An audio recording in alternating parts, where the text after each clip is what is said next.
now. 12 menos 20 en toda la República Argentina. Bienvenida Lara Goiburu. ¿Qué tal? ¿Cómo politóloga, Lynn Kenia, directora ejecutiva de Management & Fit. Vamos a charlar un poco sobre algo que publicaron hace muy poquito y que tiene que ver con el voto joven, con una brecha que se derrumbó en 4 meses. Exacto. ¿De qué estamos hablando, Lara? ¿Del apoyo de los jóvenes al gobierno, al presidente Milei? Estamos hablando de la aprobación de la gestión. Hubo algo que fue muy, estaba muy consolidado en estos 2 años de gobierno, que eran 3 grietas que se daban sistemáticamente frente a cualquier cosa que preguntáramos. Las mujeres, los mayores de 40 años y los varones, las mujeres, los mayores de 40 años y el interior siempre tenían un poco más de rechazo. Poquito, el interior no, Alamba, un poquito más de rechazo respecto de cualquier cosa que preguntáramos. Sí. Y los varones, los menores de 40 años y el interior del país siempre aprobaban un poquito más. Okay. Esa brecha era muy, muy patente, especialmente en cuestión de género y edad. Los varones menores de 40 años siempre tenían un poco más de aprobación de gestión, niveles de aprobación de gestión un poco más altos. Tenían como una apreciación personal al presidente. Sí, positiva respecto del rumbo de la gestión, respecto del presidente, respecto de las medidas que tomaba el gobierno. Eso se fue sosteniendo y empezaron, cuando medíamos los varones, ahí eso empezó a cambiar un poco, si medíamos por género, un poco en los últimos 6 meses, pero en los últimos 4 meses lo que pasó fue que la brecha entre jóvenes y mayores de 40 años, o sea, menores de 40 años y mayores de 40 años, se achicó muchísimo.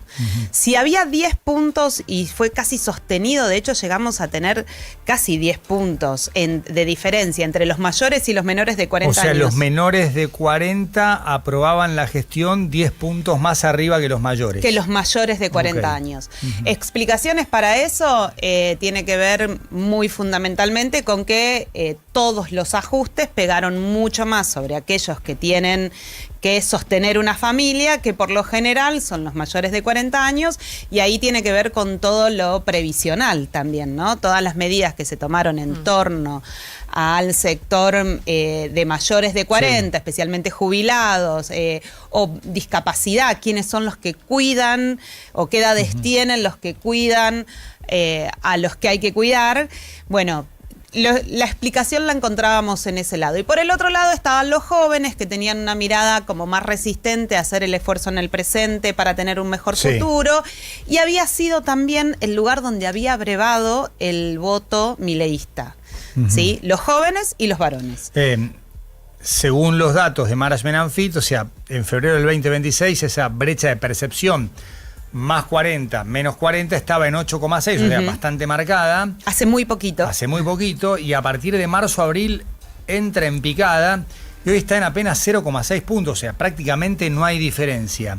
¿Y por qué se cerró la brecha? Se cerró la brecha no porque haya pasado los más grandes a aprobar más el gobierno, sino al revés, fueron los jóvenes. O sea, esa caída de aprobación de gestión que nosotros vimos en los últimos 4 o 5 meses, de febrero hasta acá, no fue porque los más grandes, los mayores de 40, rechazan más que antes, sino porque empezaron a rechazar los menores de 40. Los menores de 40 empezaron a tener niveles de desaprobación más altos que los que venían teniendo. Hubo como un agotamiento que tiene que ver quizás con la paciencia, que tiene que ver con la situación personal, y que es hoy donde también está pegando más fuerte el pluriempleo, por ejemplo. Hay una aclaración dentro del hilo. Son solamente 4 mediciones desde que arrancó la caída. Es todavía poco tiempo para marcar una tendencia consolidada, pero el quiebre es tan brusco que merece seguirlo de cerca en las próximas olas antes de sacar conclusiones definitivas. Y dentro de todo hay una brecha de género entre varones y mujeres. Eso se ha sostenido. Es tremenda. Es como si... pero es en casi cualquier cosa que vayamos a preguntar, es como si los varones y las mujeres tuvieran una mirada, un anteojo distinto, completamente distinto para mirar el mundo. Sí. O en este caso, la gestión del gobierno. En este caso, la aprobación de gestión. ¿Podrá tener algo que ver con la personalidad del presidente? Bueno, muy probablemente tenga que ver también con todos, no sé si con la personalidad, sino con su postura frente a ciertos discursos, no solamente del presidente, sino de todo el círculo que lo rodea y de lo que vienen manifestando no solamente el presidente, sino las nuevas derechas, que es el lugar ideológico donde el presidente y esta gestión abreva respecto de los derechos, especialmente de las mujeres. Bueno, y siendo que la micro es donde más estuvo pegando el modelo económico y donde más vemos dificultades, en realidad en las estadísticas vos ves sobre representadas a mujeres en lugares de pobreza como jefas de hogar. Siempre tuvo una cuestión más de género, la cuestión de la economía familiar, de quién la maneja, de quién la sostiene, que viene de lo que está asentado como nosotros como sociedad. ¿Algo de eso hay en las respuestas? Hay algo de eso, sobre todo en los quali. Hay una pregunta que se popularizó hace, no sé, muchos años ya, es ¿quién cuida a las que cuidan? Claro. Las mujeres ya sabemos, está aprobado alrededor del mundo, no hay que explicarlo. A veces sí hay que explicarlo, digo, porque especialmente las nuevas derechas abrevan sobre eso también, ¿no? Pero digo, las mujeres es donde recae el cuidado y donde primero pega el ajuste familiar. Es por lo general la que no solamente resiste en términos económicos, sino también resiste en términos emocionales. Digo, cuando empieza a pegar el desempleo, lo vimos mucho también en los 90, ¿no? Cuando empieza a pegar el desempleo, cuando empieza a pegar el pluriempleo y el mal humor que genera el pluriempleo, el no tener tiempo para el ocio, la que resiste en el hogar también en términos emocionales suele ser la madre, la abuela, la hija. Entonces hay una combinación que hay que mirar más con lupa, que no tiene que ver solamente con lo numérico, o con lo económico, pero que sí lo económico, una mejora en la economía podría también mejorar esto. También en el informe se destaca que los 3 niveles educativos, bajo, medio y alto, cayeron de manera bastante pareja, o sea que no hay una brecha ahí entre nivel socioeconómico. Exacto, no es que los jóvenes del nivel socioeducativo bajo fueron los que abandonaron. Claro. Cuando miramos por nivel socioeducativo, son los jóvenes en general. El segmento joven en general es el que está teniendo una mirada. Después las motivaciones son distintas. En el segmento joven de nivel socioeducativo medio y medio alto tiene más que ver con el poner en peligro cambios que costaron mucho hasta acá por inexperiencia, por errores de gestión que no se perdonan. Por ejemplo, no sé, caso Adorni, o sea, la ineptitud para el manejo de ese tipo de temas, o lo que sucedió en el Congreso el otro día, o sea, poner en discusión temas que sabes de entrada que muy probablemente por lo menos estén demasiado discutidos en la opinión pública. Y en el nivel socioeducativo bajo, sí, los jóvenes tienen una mala mirada, también porque han hecho mucho esfuerzo durante todo este tiempo y no encuentran una retribución económica al esfuerzo que están haciendo. Y hay puede haber, pregunto, una cierta desilusión por parte de ellos respecto de te pedimos más y no nos diste más, sobre todo quizás estratos medios y altos, diría, no sé si tanto bajo, porque ahí cuesta más la cuestión de, bueno, tener que trabajar o tener que salir a trabajar o aguanté y no puedo más. Pero estrato más alto de no me diste lo que yo te pedí. Bueno, hace un tiempo hablábamos de esto de, para esta generación va a ser el primer tropezón fuerte. No porque no hayan tenido tropezones, estamos pensando en una generación menos de 39 años, o sea, han tenido tropezones. Solo que es la primera apuesta fuerte que como generación hicieron a un proyecto político. Los proyectos políticos anteriores tenían el voto y el apoyo de los más grandes, de sus padres, de sus abuelos, y los jóvenes acompañaron a los más grandes con el voto. Esta vez, en 2023, los jóvenes se diferenciaron mucho y se dio al revés. No fueron los más grandes, entre muchas comillas, diciéndoles a quién votar a los más jóvenes, sino que en muchos casos operó al revés, los jóvenes diciéndole a sus padres y a sus abuelos que la salida era por acá. Entonces, O sea, si tiene que ver con ese cambio radical con el voto a Milei. Exacto, yo lo que decía hace un tiempo es, si esto fracasa va a ser el primer porrazo fuerte de esta generación. Sí. Y va mucho por ahí, por la apuesta fuerte y los resultados que todavía no se ven. No se ven porque hay una impericia, en muchos sectores se les puso el sello de una pericia política de una nueva generación, que ahora esa impericia empieza inclusive desde el propio gobierno, cuando el propio gobierno vive situaciones como la del jueves pasado, que no fue más que el Congreso funcionando, pero el propio gobierno lo framea como una derrota, y del otro lado también fue una apuesta fuerte a voy a salir del pozo en el que nos metieron los más grandes, y claro, ese pozo no termina de dar no termina de dar resultados, y de nuevo, no es en términos macroeconómicos, es en términos micro, es un esfuerzo de 2 años que para las familias y especialmente para los jóvenes no termina de cuajar en un progreso individual. Está con nosotros Lara Goiburu, politóloga, directora ejecutiva de Management and Fit. Recién hablaste del funcionamiento del Congreso, y te propongo, después de esta canción que vamos a disfrutar, hablar de lo que pasó el jueves 6 de agosto. ¿Qué significa para el gobierno haber tenido que retirar 2 capítulos controvertidos e impopulares de una ley para justamente conseguir esa mayoría que le permitió sancionarla, pero sin esos 2 capítulos? Era el de la extranjerización de tierras y también la parte del manejo del fuego. Pero enseguida regresamos porque seguimos charlando con Lara Goiburu aquí en No Somos Nadie.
Y 54 en toda la República Argentina. Retomamos la charla con Lara Goiburu, politóloga, directora ejecutiva de Management and Fit. Lara, el jueves 6 se votó, media sanción, la ley de inviolabilidad de propiedad privada. 37 votos a favor, 33 en contra, pero para llegar a ese número el gobierno tuvo que retirar 2 capítulos enteros en modo sacrificio: el manejo del fuego y sobre todo el que más repercusión y más debate político que ha generado la ley de extranjerización de tierras, que pretendía subir al 25%. El primer plan fue tener una posibilidad irrestricta con relación al 15%, que hoy rige en una ley de casi 15 años. ¿Qué pasa cuando un oficialismo sin mayoría igual controla la agenda legislativa? O sea, no la pudo votar completa, pero cuando sacó esos 2 artículos, logró la mayoría. A ver, eso es algo que la ciencia política viene estudiando hace muchísimo tiempo. Desde, te diría, y en la Argentina desde el regreso de la democracia. Ahí está Ernesto Calvo, que es uno de los grandes politólogos argentinos, crack, que ya no se dedica tanto a estas cosas, se dedica más a redes sociales, pero nos ha dado... Donde también es crack. Donde también es muy crack, y lo queremos mucho, aparte una persona muy generosa, que vamos a decir que ganó hace muy poquito un premio internacional justamente a la transferencia de conocimiento, y lo votan sus seguidores, sus colegas. Qué bueno. Así que lo felicitamos por eso. Sí.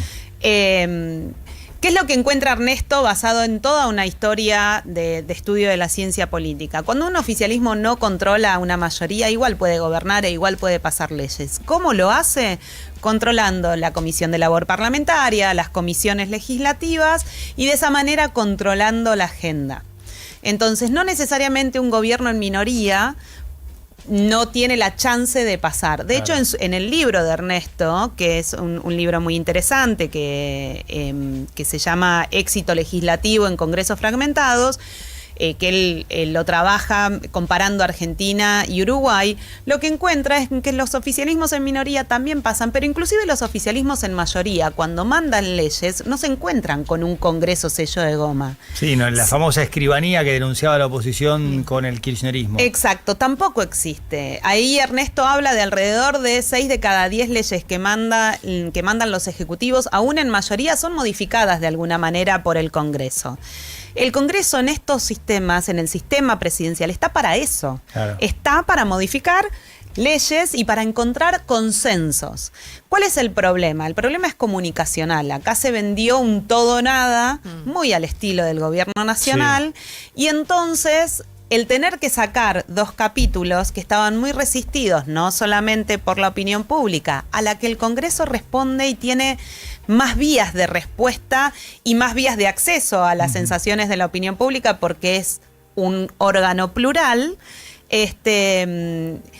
el haber puesto esta idea de es todo o nada, sin tener en cuenta que los congresos hacen esto, le generó al Ejecutivo algo que en cualquier otro sistema hubiera sido algo normal. El Ejecutivo manda una ley, se llega a un acuerdo y se encuentra un punto de consenso. O sea, elimina capítulos, se interpreta desde la línea del todo o nada como una capitulación, cuando en realidad no lo es una negociación. Y bueno, entre lo ideal y lo posible, mejor lo posible. Mejor lo posible para que las leyes avancen. De hecho, la ley no es que ahora no hay ley de manejo del fuego, o que no hay, o los extranjeros no pueden comprar, eso siguió sin modificaciones. Y lo otro también tiene que ver con otra investigación, que es la de actores de veto. También lo que tenemos que observar es que cuando tenemos congresos fragmentados, tenemos tantos actores de veto, porque no solamente dentro del oficialismo tienen una minoría, sino que las mayorías del Congreso están muy fragmentadas y están muy territorializadas. Los legisladores hoy responden más que nunca a sus gobernadores, porque sus gobernadores están negociando todos uno a uno por fondos con el Ejecutivo Nacional.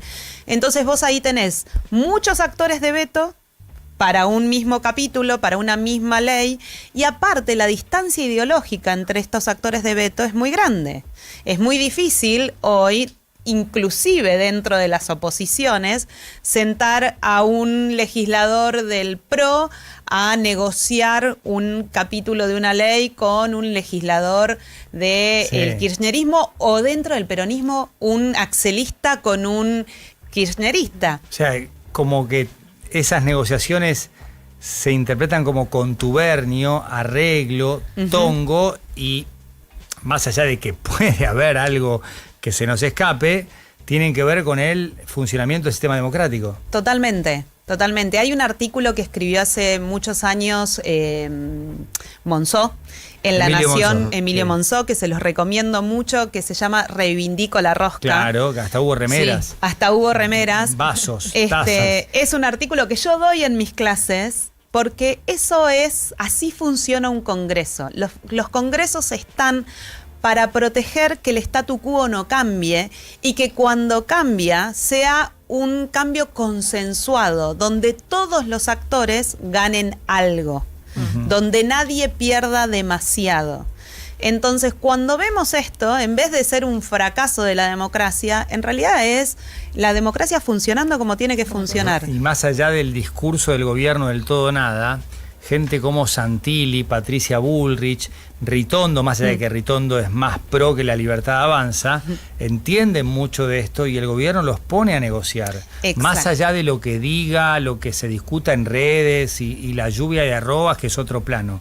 Esto desde la práctica tiene que ver con el ejercicio legítimo del sistema democrático. Del sistema democrático y de cualquier negociación. Digo, en los negocios también sucede esto, sí, ¿no? O inclusive en nuestra vida diaria. Absolutamente. El ejemplo que yo doy siempre en clase es cuando no nos ponemos de acuerdo en un grupo grande de amigos para pedir helado y probablemente no pidamos nada. Y eso es mantener el statu quo. Claro. Si no nos ponemos de acuerdo, nos quedamos como estamos hasta que encontremos un acuerdo.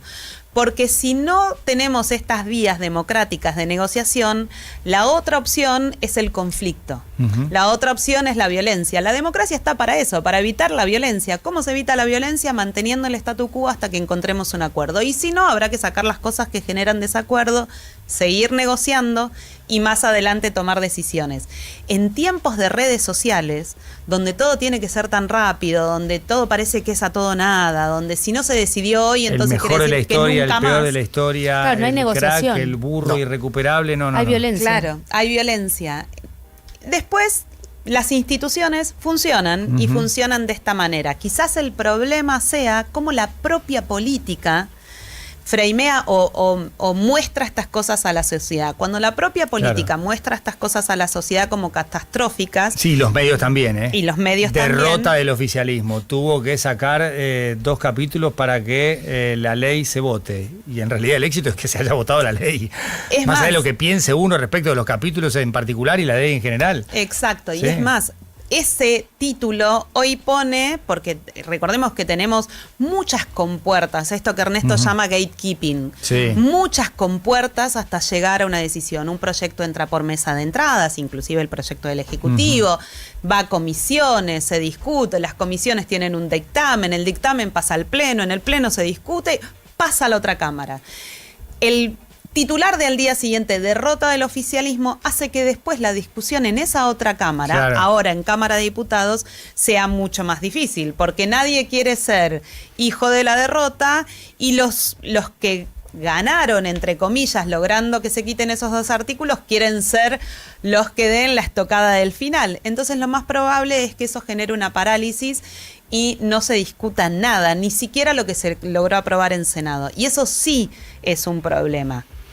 Lara, ha sido un placer. Lamento decirte que en la discusión del helado yo pido lo que creo le gusta al resto y me transformo en un dictador. ¿Cuántos somos? 12, bueno, pido... Mientras no sea Zamballón, que va en cuartito aparte. Claro, o sea, ¿cuántos somos? Mente granizada. 6 pido 3 kilos. Considerando que va a sobrar, pero 2,5 kilos puede faltar. Ahí está el Eso DNU. es populista, no es el dictador. DNU ahí. Es verdad. Eso es populismo, no dictador. Sí, populismo, sí, dictador es otra cosa, tenés razón. Pero es un DNU, digo, es Dictador parte de las pide reglas. 1 kilo con lo que yo quiero. Eso No, es populismo. Es populismo, sí. ¿Y qué sabores? No, pero conozco al grupo. Ok. Bien. Más Bueno, o por menos. eso. No voy a pedir está muy crema bien. del cielo, con todo respeto, salvo que haya una persona que diga que Que me le gusta guste crema del cielo. Un populista con información. Exacto, Claro, haciendo tal cual. haciendo distribución, Rosca. pero no me voy a perder la posibilidad de tomar helado. ¿Cómo no vamos a perder la chance de tomar helado si no nos ponemos de acuerdo? Un placer, como siempre. Gracias. Lara Goiburu, politóloga, directora ejecutiva de Management and Fit, charlando con nosotros aquí en No Somos Nadie. Son las 12:05 en toda la República Argentina.